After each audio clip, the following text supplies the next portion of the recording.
Thank you, Gishila, and my greetings to everyone. Um, it's really a great honor and also a privilege for me to be part of this program today.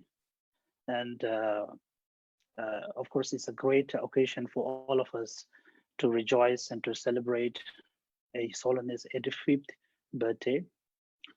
So my topic is His Holiness contribution to Tibet and Tibetan people, and this is really a very deep and extensive topic, and I'm not sure whether I can do justice to the topic. So there are few things that I wanted to share with you. If you look at the religious the history, the connection between His Holiness and the Tibetan people have for all these many centuries. So if we look at the religious history, um, Avalokiteshvara, as we know, His Holiness, as the emanation of Avalokiteshvara, the compassionate Buddha, and Avalokiteshvara has generated the bodhicitta, the awakening mind, to benefit the Tibetan people.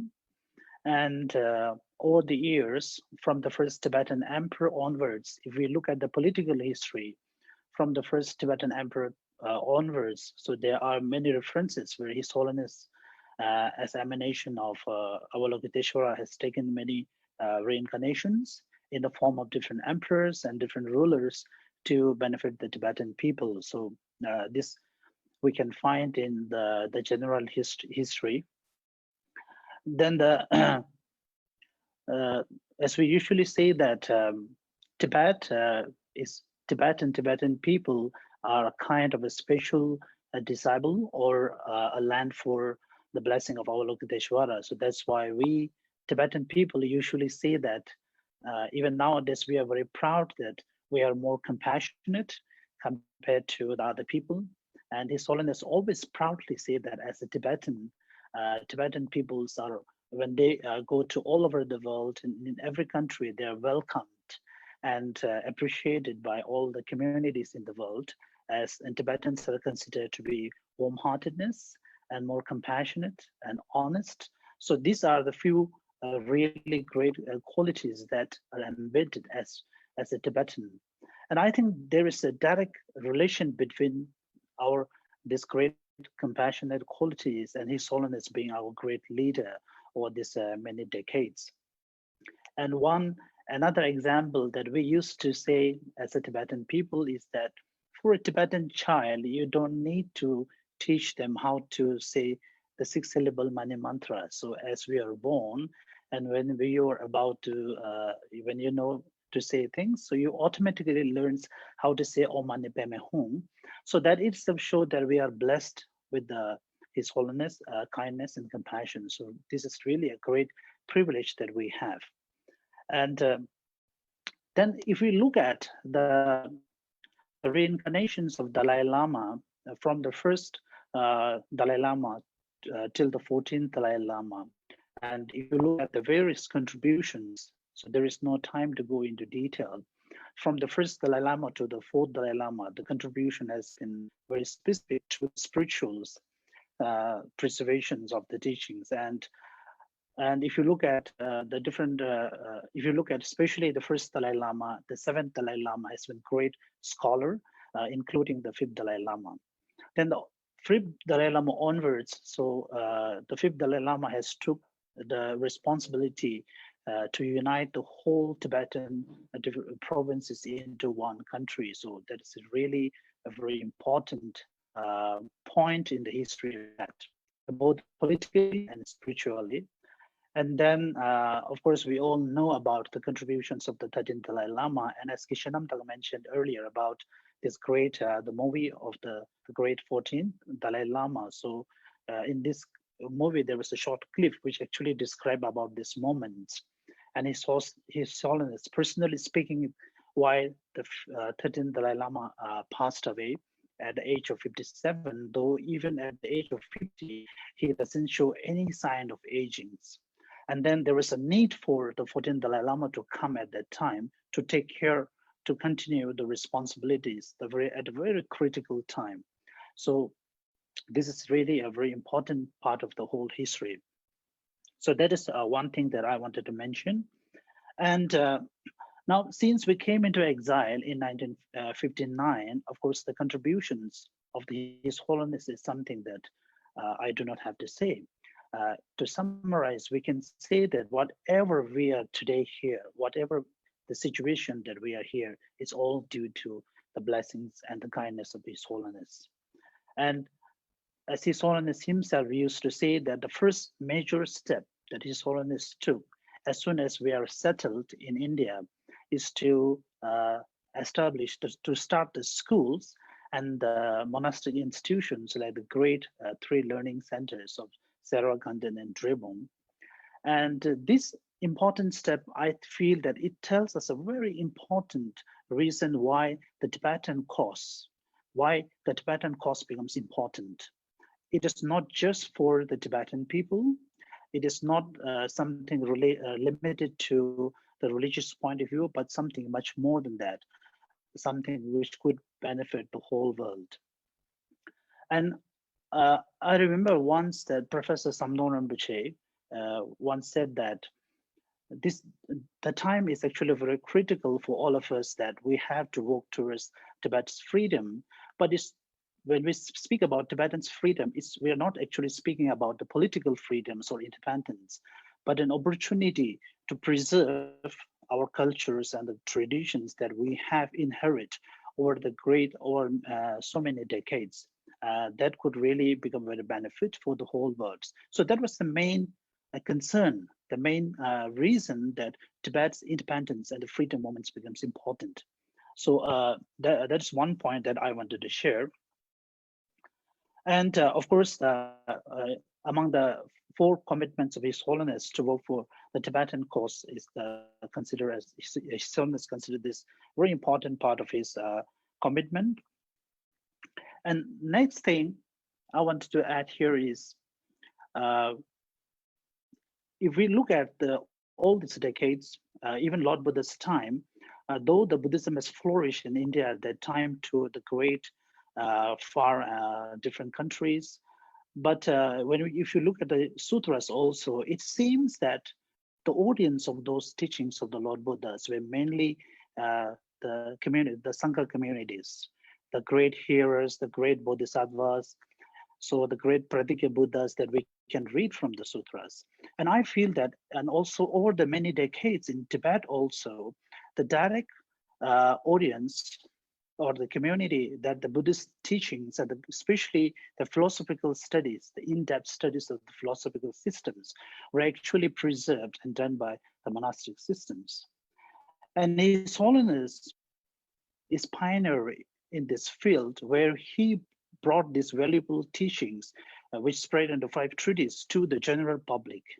And I think that that's really a great contributions. If we think about the various Kala Chakra initiations His Holiness did so many times, and His Holiness emphasized about the importance of bringing the debate and the logic classes to even to Tibetan schools, TCV schools, and also Sambuddha schools. They all study debate, and the debates were also studied by the Tibetan general public nowadays. So the great culture and tradition that we have has been not just restricted to the monastic systems, but also brought to the greater audience of Tibetan people. And I think this is something great, what should I say, a kind of a great gift for all of us that we can cherish. And so when every citizen of Tibetan people work towards the preservations of our culture, so that really brings us closer to what should I say, to preserve our culture, what we meant by preserving our culture. And here I wanted to remind that in this 20th century, the youngsters, they started to ask questions to their families, to their parents. Why are we Buddhist? What does it meant by being a Buddhist? So the time is gone where you say that because my father is a Buddhist, my mother is a Buddhist, because we go to a temple or a monastery, because we do a puja. So that explanation will not satisfy our younger generations. So for that, they need more much more explanation than that. So therefore, the study of Buddhism in the general public is very important, especially to the younger generations. And many families and the parents complain that our uh, children's at this age or these generations do not pay attention to our cultures. I think that the only way that we can do is we have to show examples. And I once told to a community in New York, the Tibetan community, that if the families, the parents, started offering water bowls in the morning to the altar, do prostrations, and follow the teachings, do some meditations, the children will automatically imitate and copy them, and that will become a part of our cultures. So the preservation of Tibetan culture, in my understanding, is the culture has to be part of our life, and not just the physical or the speech, but the way of our thinking. So we think we have to think through Tibetan cultures and traditions. So if the general public reach that level, so then we are much closer to the preservations of our cultures. And so in this regard, I think that His Holiness contribution to bring the teachings, a very essence of the teachings, in a very simplified mode to the general public. And His Holiness, what you should call about introduction to Buddhism. I think this is really important. And whenever there is a great teaching, His Holiness spent a major part of the teaching in introduction to Buddhism. So this really brings us very closer to understanding our religions and our culture in a much deeper way. And second thing is monastic systems in Tibet at that time were sometimes more or less, many of them towards rituals, based on ritual practices, and in some way a closed community. So the local community or the lay people, the general community do not have a direct contact with the monastic systems in Tibet for many centuries. So when I say direct contact, in terms of understanding or learning or studying the Buddhist philosophicals and the things. So His Holiness' great idea of making all the great monastic learning institution, Tibetan monasteries into learning institutions, to make modern universities where you can study Buddhism, where everyone can come and study universities like the great Sera and Dribung monastic universities that we have. So all the credit definitely goes to His Holiness in this regard, where he advised all the abbots and the senior monks for over many decades about importance of opening our doors not just to the monastic community, but also to lay people, also to foreigners, even though they may not be Buddhist, they may not be culturally Buddhist, but who are interested to learn something. So they are also provided with an opportunity. So I think monastic traditional monastics becoming learning centers. So that is a great, I feel, a step uh, in the preservations of our cultures for his staying for many centuries in this world. So that is one thing. And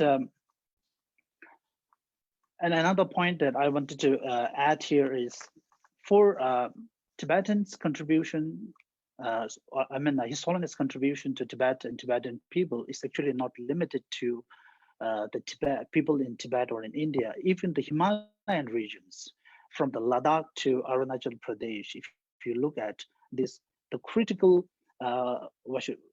very important geopolitical lands and the people, their culture, who share the same cultures with the Tibet. And over the years, when the whole this land come under India, so though they enjoy freedom as being under India, the one disadvantage that we all have from the Ladakh to Arunachal is that they have to study the same culture as the rest of the India. And they have a different culture as a general way of life, but they study something else, and that's what Venerable Kalden was talking. And sometimes it confused our younger generation, especially those students who go to schools. It confused. At home, the parents tell you about different cultures, and at school you study different subject, so different course, so which are two unrelated courses. And I have personally feel that. So before coming to a monastery I didn't know much about our cultures. So in this regard, His Holiness has continuously taken great hardships and travel from Ladakh to Arunachal for numerous times and teach us about the importance of preservations of our cultures, especially our language. So though we call it Tibetan language or not, though whether we know it by Bodhi or by any other names, but the importance of speaking the Bodhi language and know how to read and write that script. And I think that is really a very important, what should I say, a milestone in the preservations of Tibetan cultures and religions in these Himalayan nations. And and as I said before, when I speak about the preservations of Tibetan cultures, so Mitchula, you have 1 minute. Sure, thank you. So I wanted to remind to all our youngsters, especially those who are in universities and the schools, that His Holiness is not just a religious leader. I mean, His Holiness is a part of our daily life. What we are till today is all due to His kindness. And the only way that we can pay back His Holiness' kindness is to practice compassions. And as a Tibetan people, we have a huge responsibility to preserve our cultures and our traditions. And when we say preserve our cultures and traditions, it's not just wearing a Tibetan attire or a dress or just attending a function. It's not just limited to that. So we all have to work towards study the Tibetan, the great traditions and the religion that we have and be a part of it, make it a part of our own self. And that will be the greatest gift that we can pay to His Holiness. And with that, I wanted to pray for the long life of His Holiness, and may His Holiness continue to guide us. And may he live for 113 years. Thank you so much, Ishila.